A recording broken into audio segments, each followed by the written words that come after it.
भी लिया है सिर्फ जिन्हें कह जाता कि मेरा तो सुल्तान मैं वो कहना अल्लाह का मैं अरे वाह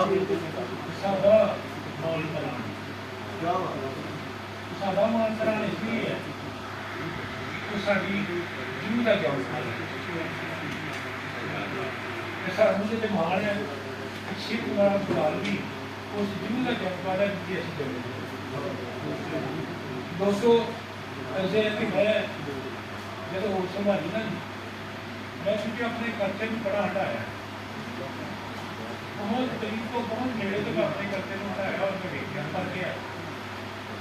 इसी जो जन्मे असी संभाली ना जी असी अपने घर जोड़ियां बैठता बेलियां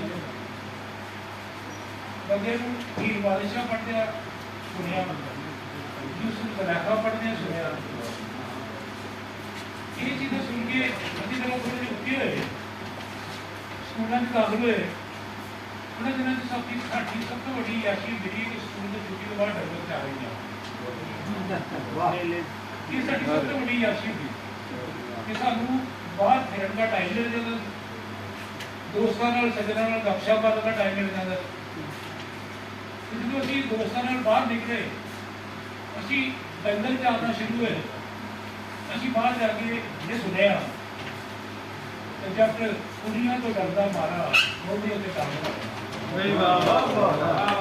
ਅਸੀਂ ਸੁਣਿਆ ਕਹਿੰਦਾ ਮੰਗਲਾ ਰੱਖਦੀ ਕਲੇਪੋ ਵਾਲਾ ਪਾਸਾ ਸਾਰਾ ਕੋਲ ਕੋਲ वाह वाह वाह ਅਸੀਂ ਸੁਣਿਆ ਕਿ ਸ਼ੀਸ਼ਾ ਬੰਦੀ ਨੇ ਧਿਆਨ ਜਦ ਮਾਰਿਆ ਸ਼ੀਸ਼ੇ ਨੂੰ ਵਾਲ ਬੰਦੀ ਨੇ ਧਿਆਨ ਜਦੋਂ ਮਾਰਿਆ ਸ਼ੀਸ਼ੇ ਨੂੰ ਤਰੇੜ ਪੈ ਅਸੀਂ ਸੁਣਿਆ ਕਿ ਉਹਦੀ ਲੌਂਗ ਦਾ ਪਿਆਰ ਦਾ ਸ਼ਿਕਾਰਾ ਤੇ ਹਾਰੀਆਂ ਨੇ ਹਾਰ ਦਿੱਤਾ ਇਹ ਸਭ ਕੁਝ ਅਸੀਂ ਉਦੋਂ ਸੁਣਿਆ ਜਦੋਂ ਅਸੀਂ ਲੰਗਰ ਚ ਆ ਰਹੇ ਉਸ ਵੇਲੇ ਸਾਨੂੰ ਕੁਝ ਨਹੀਂ ਸੀ ਪਤਾ ਕਿ ਕਿਹਨੇ ਕਿਹਾ ਕਦੋਂ ਕਿਹਾ ਤੇ ਕਿਸ ਲਈ ਕਿਹਾ ਅਸੀਂ ਵੀ ਨਗਾਰੇ ਲੈਂਦੇ ਨੇ ਕਦੀ ਮੱਝਾਂ ਦੇ ਢੱਡ ਤੇ ਬਹਿ ਕੇ ਕਦੀ ਝੋਟਿਆਂ ਦੇ ਬਹਿ ਕੇ ਨਾਲੇ ਬਾਗੇ ਰਹਿਣਾ ਦੇ ਨਾਲ ਲੰਗਰ ਚੱਲਦੇ ਉਹਦੇ ਬਾਅਦ ਥੋੜੇ ਜਿਹੇ ਉੱਤੇ ਆਏ ਰੇਡੀਓ ਦਾ ਜ਼ਮਾਨਾ ਸੀ ਸਰਿੰਦਰ ਕੌਰ ਦਾ ਨਾਮ ਸੀ ਔਰ ਅਸੀਂ ਉਸ ਪੀੜ੍ਹੀ ਦੇ ਹਾਂ ਅਸੀਂ ਸਰਿੰਦਰ ਕੌਰ ਨੂੰ ਸੁਣ ਕੇ ਜਵਾਨ ਹੋਏ ਤੇ ਮੈਂ ਸਮਝਦਾ ਕਿ ਸਰਿੰਦਰ ਕੌਰ ਉਹ ਬਹੁਤ ਗੁਣਕਾਰ ਹੈ ਕਿ ਜਿਹਨੇ ਸਾਨੂੰ ਛੇਤੀ ਪਹਿਚਾਨ ਲਈ अरे वाह बेशक ਸਾਨੂੰ ਕੋਈ ਪਤਾ ਨਹੀਂ ਸੀ ਜਦੋਂ ਅਸੀਂ ਬਚਪਨ ਸੁਣਿਆ ਸ਼ੁਰੂ ਵਿੱਚ ਕਿ ਸੂਏ ਜਿਵੇਂ ਚੂੜੇ ਵਾਲੇ ਆ ਮੈਂ ਕਹਿੰਦੀ ਆ ਕੱਲ ਛਤਰੀ ਦੀ ਸ਼ਾਮ ਮੈਂ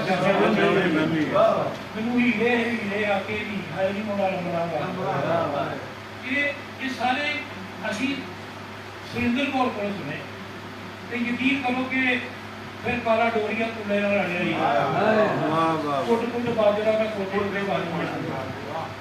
ਇਹ ਸਭ ਕੁਝ ਸਾਨੂੰ ਸੁਰਿੰਦਰ ਨੇ ਦੱਸਿਆ ਉਸ ਵੇਲੇ ਸਾਨੂੰ ਨਹੀਂ ਸੀ ਪਤਾ ਕਿ ਇਹਦੇ ਪਿੱਛੇ ਕਿੰਨਾ ਕਮਾਲ ਹੈ ਕਿ ਜਿਹਨੇ ਅੱਖਰ ਲਿਖੇ ਨੇ ਅੱਜ ਅਸੀਂ ਇਹਨੂੰ ਲੈ ਕੇ ਸੁਣ ਰਹੇ ਮਜ਼ਾ ਲੈ ਰਹੇ ਇੰਜੋਏ ਕਰ ਰਹੇ ਤੇ ਮੈਨੂੰ ਪਤਾ ਇਸ ਗੱਲ ਤੇ ਹੁਣ ਦੇਖੋ ਨਾ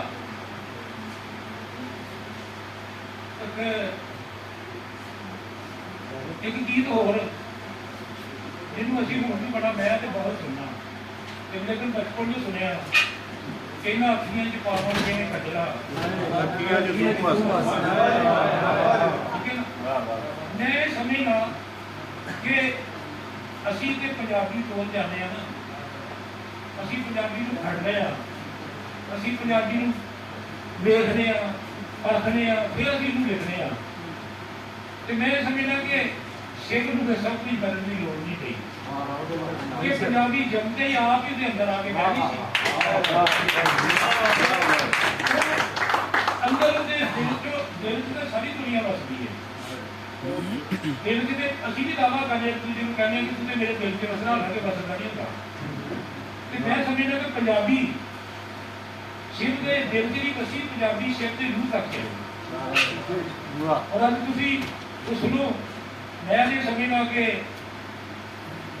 अपने प्रोफेसर अब्बास मिर्जा भी गया कि मैं समझना कि बादशाह के बाद अगर मैं किसी भी पंजाबी का शायर बनना तो मैं सुरक्षित करा ਇੰਨੀ ਗਹਿਰਾਈ और ਇੰਨੀ ਪੰਜਾਬੀ ਦੀ ਰੂਹ ਤੱਕ ਉਤਰ ਕੇ ਅਗਰ ਲਿਖਿਆ ਇਹ ਜਿਹੜੇ ਗੀਤ ਅਸੀਂ ਭੱਟੀ ਵਾਲੀਏ ਚੰਗੇ ਦੀ ਗਾਈਏ ਜਾਂ ਅਸੀਂ ਸੁਣਿਆ ਮਾਈ ਨਹੀਂ ਮਾਇਆ ਤੇਰੇ ਗੀਤਾਂ ਦੇ ਨੈਣਾਂ ਵਿੱਚ ਇਹ ਤਾਂ ਸਾਰੇ ਅਸੀਂ ਹੁਣ ਸੁਣੇ ਨੇ ਆ ਕੇ ਇਹ ਤਾਂ ਸਭ ਕੁਝ ਨੈਟ ਦੀ ਪੈਦਾਵਾਰ ਹੈ ਅਸੀਂ ਉਹ ਚੀਜ਼ਾਂ ਜਿਹੜੀਆਂ ਬਚਪਨ ਵਿੱਚ ਜੋ ਹੋ ਸਭਾ ਦੀ ਉਹ ਸੁਣੀਆਂ ਨੇ ਕਦੀ ਤੁਸੀਂ ਉਹ ਸੁਣੋ ਤੇ ਤੁਸੀਂ ਸਿਰ ਫੜ ਕੇ ਬਹਿ ਜਾਓਗੇ ਯਕੀਨ ਕਰੋ ਕਿ ਇਹਦੇ ਤੋਂ ਵੱਧ ਮਜ਼ਾ ਉਹਨਾਂ ਗੀਤਾਂ ਦਾ ਹੈ ਜਿਹੜੇ ਅਸੀਂ ਬਚਪਨ ਤੋਂ ਸੁਣ ਕੇ ਜਵਾਨ ਹੋਏ ਠੀਕ ਹੈ ਜੀ ਇਹ ਹੁਣ ਜਿੰਨੇ ਵੀ ਤੇਰੇ ਲਾਉਂ ਦਾ ਪਿਆਰ ਇਸ਼ਕਾਰਾ ਹਾਰੀਆਂ ਨੇ ਹਾਰ ਲਾ ਦੇ ਰੋਜ਼ ਦੇ ਬੋਲਿਆ ਸੁਰਜ ਕਿ ਅੱਜ ਤੱਕ ਪਹੁੰਚਣਾ ਅੱਜ ਤੱਕ ਸਿੱਖਣਾ ਹਰ ਬੰਦੇ ਦੀ ਬਾਤ ਦੀ ਗੱਲ ਹੈ ਇਹ ਸਿੱਖ ਹੀ ਕਮਾਲ ਸੀ ਕਿ ਉਹ ਕਿਸੇ ਚੀਜ਼ ਦੇ ਰਿਹਾ ਕਿ ਉਹ ਦੁਨੀਆ ਵਿੱਚ ਚਲਾ ਗਿਆ ਤੁਸੀਂ ਸੋਚੋ ਜ਼ਰਾ ਕਿ ਜੋ ਪਤਾ 36 ਸਾਲ ਦੀ ਬਜਾਏ 72 ਸਾਲ ਹੁੰਦਾ ਰਹਿੰਦਾ ਤੂੰ ਕੀ ਕੁਝ ਕਰ ਜਾਂਦਾ ਜਿਹੜਾ ਕਿ ਸਾਡੀਆਂ ਆਉਣ ਵਾਲੀਆਂ ਕਈ ਨਸਲਾਂ ਕਈ ਪੀੜ੍ਹੀਆਂ ਵੀ ਕੋਸ਼ਿਸ਼ ਕਰਦੀ ਤੋਂ ਤੱਕ ਨਾ ਪਹੁੰਚਦੀਆਂ ਪਰ ਹਰ ਸਿਰ ਦੇ ਕੰਮ ਤੇ ਜਾਂ ਸਿਰ ਦੇ ਕਲਾਮ ਤੇ ਬਹੁਤ ਦੋਸਤਾਂ ਗਿਆ ਮੈਂ ਸਿਰਫ ਆਪਣਾ ਮਾਣ ਕਰਾਂ ਪੁੱਛ ਕੇ ਉਹਨਾਂ ਨੂੰ ਕਹਿਣਾ ਕਿ ਸਾਨੂੰ ਆਪਣੇ ਆਪ ਤੇ ਹੀ ਮਾਣ ਹੈ ਕਿ ਅਸੀਂ ਉਸ ਜੂਹ ਦੇ ਜੰਮ ਵਾਲਾ ਜਿੱਥੇ ਸ਼ਿਵ ਜੰਮਿਆ ਤੇ ਸਾਨੂੰ ਇਹ ਮਾਣ ਹੈ ਅਸੀਂ ਉਹ ਗਲੀਆਂ ਦੇਖੀਆਂ ਜਿੱਥੇ ਸ਼ਿਵ ਖੇਡਿਆ ਸਾਨੂੰ ਇਹ ਮਾਣ ਹੈ ਕਿ ਅਸੀਂ ਉਹ ਘਰ ਵੇਖਿਆ ਜਿੱਥੇ ਸ਼ਿਵ ਜੰਮਿਆ ਤੇ ਮੈਨੂੰ ਮਾਣ ਹੈ ਕਿ ਮੈਂ ਉਸ ਚੋਹ ਦੇ ਕੰਢੇ ਫਿਰਿਆ ਜਿਹਦੇ ਮੁਤਾਬਕ ਸ਼ਿਵ ਨੇ ਕਿਹਾ ਸੀ ਕਿ ਕਿਤੇ ਵਗਦੇ ਨੇ ਇਸ ਤਰ੍ਹਾਂ ਦੇ ਚੋਹ ਉੱਥੇ ਮੇਰਾ ਯਾਰ ਵਸਦਾ ਉਹ ਚੋਹ ਅੱਜ ਵੀ ਮੌਜੂਦ ਹੈ ਉਹ ਚੋਹ ਅੱਜ ਵੀ ਸ਼ਿਵ ਦੇ ਬੜੇ ਪਿੰਡ ਦੇ ਪਹਾੜ ਵਾਲੇ ਪਾਸੇ ਨੂੰ ਇਸ ਤਰ੍ਹਾਂ ਆਉਂਦਾ ਐਂਜੋ ਜਾਂਦਾ ਉਹ ਟੰਮ ਕਰਕੇ ਪਿੰਡ ਨੂੰ ਆਪਣੀ ਪੇਟ 'ਚ ਲੈ ਕੇ ਤੇ ਪਿੰਡ ਦੇ ਚੜ੍ਹਦੇ ਵਾਲੇ ਪਾਸੇ ਆ ਕੇ ਰੋਡ ਕ੍ਰਾਸ ਕਰਨਾ ਫਿਰ ਉਹਦੇ ਬਾਅਦ ਚੋਹ ਚੁੱਕੇ ਤੁਸੀਂ ਦੇਖਿਆ ਹੈਗਾ ਕਿ ਇਹ ਮੈਂ ਸਮਝਣਾ ਮੈਂ ਗਲਤ ਵੀ ਹੋ ਸਕਦਾ ਲੇਕਿਨ ਮੈਂ ਸਮਝਣਾ ਕਿ ਚੋਰ ਜਿਹੜਾ ਨਾ ਜੀ ਤੁਸੀਂ ਮੁਖਤਲਿਫ ਇਲਾਕੇ 'ਚ ਜਾ ਕੇ ਦੇਖੋਗੇ ਉਹ ਇਹ ਬਰਸਾਤੀ ਨਾਲੇ ਦੇ ਮੁਖਤਲਿਫ ਨਾਂ ਹੁੰਦੇ ਨੇ ਚੋਰ ਤੁਹਾਨੂੰ ਬਹੁਤ ਘੱਟ ਨਾਂ ਮਿਲੇਗਾ ਚੋਰੀ ਨਹੀਂ ਰਹੇਗਾ ਲੇਕਿਨ ਚੋਰ ਇਹ ਸਮਝਣਾ ਕਿ ਇਹ ਸਪੈਸ਼ਲ ਸਾਡੇ ਇਲਾਕੇ ਦਾ ਇੱਕ ਨਾਂ ਹੈ ਸ਼ੱਕਰਗੜ੍ਹ ਦਾ ਇਹ ਨਾਂ ਹੈ ਸ਼ੱਕਰਗੜ੍ਹ ਦੇ ਲਹਿਜੇ ਵਿੱਚ ਚੋਰ ਨੂੰ ਸੈਂਟਰ ਵੀ ਕਿਸੇ ਨਾਲੇ ਨੂੰ ਚੋਕਿਆ ਜਾਂਦਾ ਤੇ ਦੋ ਚੋਰ ਵਸਦੇ ਨੇ ਸਾਡੇ ਚੰਦੇ ਨੂੰ ਹੁਣ ਵੀ ਇੱਕ ਬਿਲਕੁਲ ਮੇਰੇ ਪਿੰਡ ਦੇ ਨਾਲ ਦੇ ਲਹਿਨੇ ਪਾਸੇ ਉਸ ਤੋਂ ਅੱਗੇ ਸ਼ਿਵ ਦਾ ਚੋਰ ਹੈ ਤੇ ਸ਼ਿਵ ਦੇ ਚੋਰ ਤੋਂ ਮੁਤਾਸਰ ਹੋ ਕੇ ਯਕੀਨ ਕਰੋ ਮੈਂ ਆਪਣੇ ਚੋਰਾਂ ਦੀ ਯਾਰੀ ਕਰੀ ਤੇ ਮੈਂ ਉਸ ਚੋਰ ਚ ਹੁਣ ਵੀ ਜਾ ਕੇ ਕਰਦਾ ਮੇਰੇ ਦੁੱਖ ਹੈ ਕਿ ਵਕਤ ਦੇ ਨਾਲ ਆਸਾ ਉਹ ਚੋਰ ਮੁੱਕਦੇ ਜਾ ਰਹੇ ਨੇ ਕਿਉਂਕਿ ਪਾਣੀ ਦਾ ਬਹਾਓ ਪਹਿਲਾਂ ਨਹੀਂ ਰਹਿ ਗਿਆ ਤੇ ਲੋਕਾਂ ਪਿੱਛੇ ਪਾਣੀ ਰੱਖ ਰਹੇ ਨੇ ਛੋਟੇ ਛੋਟੇ ਨਾਲੇ ਬਣ ਗਏ ਨੇ ਤੇ ਮੈਂ ਇੱਕ ਦਿਨ ਆਪਣੀ ਹਸਪਤਾਲ ਸੈਰ ਕਰਦਾ ਜਾ ਰਿਹਾ ਸਾਂ ਤੇ ਇੱਕ ਜਗ੍ਹਾ ਤੋਂ ਇੰਨਾ ਨਾਲਾ ਚੋਦਾ ਬਣ ਗਿਆ ਕਿ ਮੈਂ ਉਦਾਸ ਭਰੀ ਤੇ ਮੈਂ ਟੱਪ ਗਿਆ ਤੇ ਮੈਂ ਜੋਰ ਟੱਪਿਆ ਯਕੀਨ ਕਰੋ ਕਿ ਮੈਨੂੰ ਜਿਹੜਾ ਕਿ ਜੇ ਨਾ ਮੈਨੂੰ ਅੰਦਰੋਂ ਕਿਸੇ ਨੇ ਮੇਰਾ ਦਿਲ ਫੜ ਲਿਆ ਨਿਕਲਦਾ ਮੈਨੂੰ ਉਹ ਪਿਛਲਾ ਸਭ ਕੁਝ ਯਾਦ ਆ ਗਿਆ ਕਿ ਇਹ ਸਾਡੀ ਜ਼ਿੰਦਗੀ ਸੀ ਬਲਕਿ ਇੱਥੇ ਜ਼ਿੰਦਗੀ ਖੇਡਦੀ ਰਹੀ ਹੈ ਇਹਨਾਂ ਚੋਰਾਂ 'ਚ ਕਿ ਮੈਂ ਉਸਨੀ ਚੋਰ ਦਾ ਪਿਆਰਾ ਨਹੀਂ ਤੇ ਮੇਰੇ ਅੰਦਰੋਂ ਮੈਂ ਜਿਹੜੀ ਸ਼ਾਇਦ ਸਾਂ ਉਹ ਇੱਕ ਚੀਜ਼ ਆਟੋਮੈਟਿਕਲੀ ਮੈਂ ਉਹਨੂੰ ਸਵਾਲ ਕਰ ਬੈਠਾ ਚੋਰ ਉਹਦੇ ਪਾਣੀ ਨੂੰ ਮੈਂ ਸਵਾਲ ਕਰ ਬੈਠਾ ਕਿ ਮੈਨੂੰ ਦੱਸ ਖਾਂ ਮੇਰੇ ਮਿੱਤਰਾਂ ਦੀਆਂ ਮੇਰੇ ਵੱਡਿਆਂ ਦੀਆਂ ਹਾਣੀਆਂ ਮੇਰੇ ਵੱਡਿਆਂ ਦੀਆਂ ਹਾਣੀਆਂ ਮੈਨੂੰ ਦੱਸ ਹਾਂ ਚੋਦੇ ਪਾਣੀਆਂ ਮੇਰੇ ਵੱਡਿਆਂ ਦੀਆਂ ਹਾਣੀਆਂ ਮੈਨੂੰ ਦੱਸ ਹਾਂ ਚੋਦੇ ਪਾਣੀਆਂ ਕਿਤੇ ਹਿਜਰਾਂ ਦੇ ਵਿੱਚ ਮੁੱਕ ਚੱਲਿਆ ਕਿਉਂ ਸੁਖਦਾ ਚੋਰ ਚੱਲਿਆ ਤੇਰੇ ਨਿੱਥਰੇ ਜੁੱਸੇ ਤੇ ਕਈਆਂ ਜੁੱਸਿਆਂ ਮੋਜਾਂ ਮਾਣੀਆਂ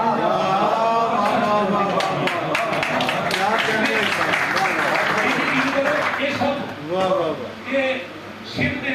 ਚੋਰ ਨਾਲ ਮੁਹੱਬਤ ਤੋਂ ਬਾਅਦ ਸਾਡੇ ਅੰਦਰ ਵੀ ਮੁਹੱਬਤ ਜਾਗੀ ਤੇ ਅਸੀਂ ਆਪਣੇ ਚੋਰ ਨੂੰ ਬੜਾ ਹੀ ਪਿਆਰ ਕੀਤਾ ਬੜਾ ਹੀ ਲਾਡ ਕੀਤਾ ਇਸ ਵਾਸਤੇ ਕਿ ਸ਼ਿਵ ਦੇ ਚੋਰ ਦਾ ਜ਼ਿਕਰ ਕੀਤਾ ਹੈ ਦੋਸਤੋ ਰੱਬੀ ਜਿਹੜੀ ਪੂਰੀ ਕਰਦਾ ਮੈਂ ਇਹ ਗੱਲ ਜ਼ਰੂਰ ਕਰਨਾ ਅਹਿਮਦ ਨਹੀਂ ਮਰਸ਼ਦ ਹੋਣਾ ਬੜੀਆਂ ਸੋਹਣੀਆਂ ਗੱਲਾਂ ਕੀਤੀਆਂ ਸਾਡੇ ਵੀ ਉਹਨਾਂ ਮੁਤਾਲਬਾ ਅਸੀਂ ਵੀ ਸ਼ਾਮਲ ਲੇਕਿਨ ਅੱਜ ਮੈਂ ਤੁਹਾਡੇ ਦੋਸਤਾਂ ਕੀ ਇੱਕ ਵਾਅਦਾ ਨਹੀਂ ਕਰਦਾ ਮੈਂ ਇੱਕ ਗੱਲ ਕਰਾਂਗਾ ਕਿ ਮੈਂ ਕੋਸ਼ਿਸ਼ ਕਰਾਂਗਾ ਕਿ ਅੱਲਾ ਦੇ ਫਜ਼ਲ ਕਰਨ ਨਾਲ ਮੈਂ ਡਿਸਟ੍ਰਿਕਟ ਇੰਤਜ਼ਾਮੀਆ ਦੀ ਹੈਲਪ ਲੈ ਕੇ ਬਹੁਤ ਜਲਦੀ ਸ਼ਿਵ ਦੇ ਪਿੰਡ ਬੜੇ ਪਿੰਡ 'ਚ ਮੈਂ ਇੱਕ ਇਨਸ਼ਾਅੱਲਾ ਤਾਲਾ ਜ਼ਰੂਰ ਕੋਈ ਨਾ ਕੋਈ ਵੱਡਾ ਪ੍ਰੋਗਰਾਮ ਕਰਾਂਗਾ ਔਰ ਉਹ ਪ੍ਰੋਗਰਾਮ ਹੋਏਗਾ ਸਰਕਾਰੀ ਲੈਵਲ 'ਤੇ ਡਿਸਟ੍ਰਿਕਟ ਇੰਤਜ਼ਾਮੀਆ ਨੂੰ ਮੈਂ ਡੀਸੀ ਸਾਹਿਬ ਨੂੰ ਰਿਕੁਐਸਟ ਕਰਕੇ ਕੋਸ਼ਿਸ਼ ਕਰਾਂਗੇ ਪੂਰੀ ਤੇ ਬਾਕੀ ਜਿਹੜੇ ਮੁਤਾਲਬਾਤ ਅਹਿਮਦ ਨੇ ਨਹੀਂ ਉਹਨੇ ਕੀਤੇ ਨੇ ਅਸੀਂ ਜਿਹੜਾ ਉਹਨਾਂ ਦੇ ਬਿਲਕੁਲ ਦੁਆ ਕਰਿਓ ਕਿ ਅਸੀਂ ਬਹੁਤ ਜਲਦੀ ਹਾਂ ਅੱਜ ਇੱਕ ਬੱਚਾ ਨਹੀਂ ਆਇਆ ਨਾ ਮੇਰੇ ਕੋਲ ਸਾਨੀ ਮੁਸ਼ਤਰਕ ਅਤੇ ਇੱਕ ਬੱਚਾ ਆਇਆ ਹੈ ਉਹ ਸਿਰ ਦੇ ਪਿੰਡ ਦਾ ਖੜਾ ਹੋ ਜਾਗਾ ਖੜਾ ਹੈ ਜੀ ਬੱਚਾ ਵੀ ਛੋਟਾ ਇਹਦੇ 2 ਸਾਲ ਪਹਿਲੇ ਬਹੁਤ ਵੱਡੀ ਹਿੰਮਤ ਕੀਤੀ ਇਹਨੇ ਰਾਬਤਾ ਕੀਤਾ ਤੇ ਜਦੋਂ ਸ਼ਾਇਰ ਬਣਿਆ ਨਾ ਇਹਦੇ ਤੇ ਬਹੁਤ ਵੱਡਾ ਪ੍ਰੋਗਰਾਮ ਹੁੰਦਾ ਹੈ ਜਦੋਂ ਇਹ ਬੰਦਾ ਸਾਹਿਬ ਬੁਲਾ ਨੇ ਕਿ ਐਡੇ ਸਾਹਮਣੇ ਤੋਂ ਪੂਰੇ ਪਾਕਿਸਤਾਨ ਵਿੱਚ ਕਿਤੇ ਨਜ਼ਰ ਨਹੀਂ ਆਉਂਦੇ ਜਿਹੜੇ ਪ੍ਰੋਗਰਾਮ ਚੱਲਦੇ ਉਹਨਾਂ ਦੇ ਹਿਸਾਬ ਨਾਲ ਲੋਕ ਕਹਿ ਕੇ ਸੁਣਦੇ ਤੇ ਸਾਨੂੰ ਕਿਸੇ ਨੂੰ ਸੱਦਾ ਨਹੀਂ ਦੇਣਾ ਚਾਹੁੰਦਾ ਲੋਕ ਆਪ ਆਉਂਦੇ ਉਹ ਮੈਂ ਪ੍ਰੋਗਰਾਮ ਦੀ ਪੋਸਟ ਲਾਈ ਤੇ ਮੈਨੂੰ ਇਸ ਬੱਚੇ ਦਾ ਫੋਨ ਆਇਆ ਮੈਨੂੰ ਕਹਿੰਦਾ ਸਰ ਜੀ ਮੇਰਾ ਨਾਮ ਫਲਾਣਾ ਹੈ ਤੇ ਫਲਾਣੇ ਪਿੰਡ ਦਾ ਮੈਂ ਰਹਿਣ ਵਾਲਾ ਤੇ ਮੈਨੂੰ ਇਜਾਜ਼ਤ ਹੈ ਨਾ ਤੁਹਾਡੇ ਪ੍ਰੋਗਰਾਮ ਪਿੰਡ ਆ ਸਕਦਾ ਪ੍ਰੋਗਰਾਮ ਮੈਂ ਉਹਨੂੰ ਕਿਹਾ ਮੈਂ ਪੁੱਤਰ ਨੇ ਲਿਆ ਅਸੀਂ ਪ੍ਰੋਗਰਾਮ ਹੀ ਸਾਰੇ ਸਜਣਾ ਵਾਸਤੇ ਕਰਵਾਈ ਦਾ ਸੀ ਬਿਸਮਿਲ੍ਲਾ ਤੂੰ ਲਿਖਣਾ ਆ ਮੇਰੇ ਸਿਰ ਪਾਸੇ ਇਹ ਬੱਚਾ ਪਿੰਡ ਆਇਆ ਫਸਟ ਟਾਈਮ ਇਹਨੂੰ ਮੈਂ ਆਪਣੇ ਪ੍ਰੋਗਰਾਮ 'ਚ ਪੜ੍ਹਾਇਆ ਔਰ ਯਕੀਨ ਕਰੋ ਅੱਛਾ ਪੜ੍ਹਿਆ ਇਹਨੇ ਲੇਕਿਨ ਮੈਂ ਅੱਜ ਤੇ ਸਭ ਕੁਝ ਇਕਰਾਰ ਕਰਦਾ ਕਿ ਮੈਂ 10ਵੀਂ 25 ਦੋਸਤਾਂ ਨੇ ਰਿਕੁਐਸਟ ਕੀਤੀ ਕਿ ਜਦੋਂ ਬੱਚਾ ਪੜ੍ਹੇਗਾ ਕਿ ਭਰਪੂਰ ਤੁਸੀਂ ਜਿਹੜੀ ਹੈ ਨਾ ਇਹਨੂੰ ਐਪਰੀਸ਼ੀਏਟ ਕਰਨਾ ਔਰ ਇਸ ਬੱਚੇ ਦਾ ਪੂਰਾ ਐਪਰੀਸ਼ੀਏਟ ਕੀਤਾ ਉਹਦੇ ਬਾਅਦ ਅੱਲਾ ਨੇ ਇਸ ਬੰਦੇ ਨੂੰ ਇਸ ਕਾਬਲ ਕੀਤਾ ਫਿਰ ਇਹਨੇ ਆਪਣੇ ਪਿੰਡ 'ਚ ਸ਼ਿਵ ਕੁਮਾਰ ਬਟਾਲੀ ਦੇ ਨਾਲ ਸ਼ਾਮਲ ਠੀਕ ਹੈ ਜੀ ਔਰ ਉਹਦੇ ਬਾਅਦ ਮੈਨੂੰ ਨਹੀਂ ਪਤਾ ਕਿਹੜੇ ਮਸਲੇ 'ਚ ਫਸ ਗਿਆ ਇਹਨੂੰ ਮੈਂ ਕਿਹਾ ਕਿ ਤੇਰੇ ਨਾਲ ਸਾਡਾ ਹਰ ਕਿਸਮ ਦਾ ਤਾਲੁਕ ਰਹੇਗਾ ਹਰ ਉਹ ਕੰਮ ਕਰਾਂਗੇ ਜਿੱਥੇ ਤੁਹਾਨੂੰ ਕੋਈ ਲੋੜ ਹੋਏਗੀ ਮਾਸੀ ਤੌਰ ਤੇ ਤੇਰਾ ਸਾਥ ਦੇਵਾਂਗੇ ਖਰਚੇ ਨਾਲ ਤੇਰੇ ਨਾਲ ਟੁਰਾਂਗੇ ਲੇਕਿਨ ਇਹ ਬਜ਼ਾਇਰ ਬੱਚਾ ਸੀ ਆਪਣੇ ਨਾਲ ਆਪਣਾ ਮੁਸਲਿਮ ਨਹੀਂ ਬਣਾਉਣਾ ਟੁਰਨਾ ਕਰਨਾ ਇਹ ਨਹੀਂ ਕਰ ਸਕਿਆ ਅੱਜ ਵੀ ਅਸੀਂ ਇੱਕ ਦੋਸਤ ਨਾਲ ਗੱਲ ਕਰ ਰਹੇ ਸੀ ਤੇ ਮੇਰਾ ਜ਼ਿਕਰ ਕਰ ਰਿਹਾ ਸੀ ਲੇਕਿਨ ਅੱਜ ਮੈਂ ਸ਼ਾਮੀ ਤੇਰੇ ਨਾਲ ਵਾਅਦਾ ਕਰਨਾ ਕਿ ਇਨਸ਼ਾਅੱਲਾ ਤਾਲਾ ਬਹੁਤ ਜਲਦੀ ਤੇਰੇ ਪਿੰਡ 'ਚ ਜਿਹੜਾ ਸ਼ਿਵ ਦੇ ਨਾਮ ਦਾ ਪ੍ਰੋਗਰਾਮ ਤੁਸੀਂ ਆਪ ਕਰਾਓਗੇ ਫਿਰ ਦੂਜੀ ਗੱਲ ਕਿ ਮੈਂ ਬਹੁਤ ਸ਼ੁਕਰਗੁਜ਼ਾਰ ਹਾਂ ਸਾਰੇ ਜਰਪਾਲ ਵੀ ਹੋਣਾ ਦਾ ਤੇ ਉਹਨਾਂ ਦੇ ਸਾਰੇ ਬਾਹਰ ਮਿਲੀਆਂ ਦਾ ਜਿਨ੍ਹਾਂ ਨੇ ਬਹੁਤ ਖੂਬਸੂਰਤ ਪ੍ਰੋਗਰਾਮ ਸਜਾਇਆ ਸਾਨੂੰ ਬੁਲਾਇਆ ਤੇ ਸਾਨੂੰ ਮਾਣ ਬਖਸ਼ਿਆ ਤੇ ਸਾਰੇ ਜਰਪਾਲ ਵੀ